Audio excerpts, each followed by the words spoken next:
दयालु गुरु श्री अर्जन देव जी, साखी श्री गुरु अर्जन देव जी। श्री गुरु अर्जन देव जी के दरबार में दो प्रसिद्ध रागी सत्ता और बलवंड नियमित रूप से कीर्तन किया करते थे। उनकी मधुर वाणी और रागों से गुरु दरबार सदैव गूंजता रहता था। एक दिन दोनों रागी गुरु जी के समक्ष उपस्थित हुए और विनम्रतापूर्वक निवेदन किया कि उनकी बहन का विवाह है, इसलिए उन्हें आर्थिक सहायता की आवश्यकता है।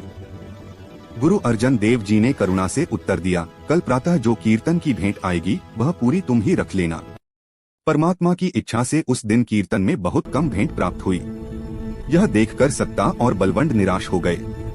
उन्होंने उस भेंट को लेने से इनकार कर दिया और मन में क्रोध व अहंकार भर गया। क्रोधवश उन्होंने गुरु दरबार में कीर्तन करना ही छोड़ दिया। गुरु जी ने संगत को उनके पास भेजा और समझाने को कहा, परंतु दोनों ने लौटकर आने से मना कर दिया। गुरु जी ने फरमाया कि उन्हें अहंकार ने घेर लिया है और आदेश दिया कि जब तक वे अपनी भूल नहीं समझते कोई भी गुरुसिख उनसे संपर्क न करे। समय बीतने के साथ सत्ता और बलवंड भुखमरी और कष्ट में पड़ गए।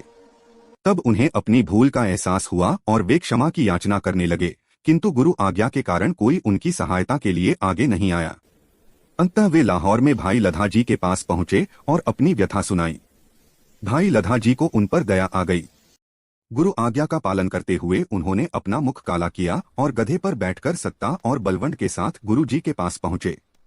उन्होंने अरदास की, महाराज कृपा करके इन पर दया करें, ये अपने अपराध को स्वीकार करते हैं। गुरु अर्जन देव जी ने कहा, जिस मुख से इन्होंने गुरु घर की निंदा की है उसी मुख से गुरु घर की स्तुति करेंगे, तभी इन्हें क्षमा मिलेगी। यह सुनकर सत्ता और बलवंड ने राग रामकली में एक वार के माध्यम से पांचों गुरु साहिबानों की महिमा गाई।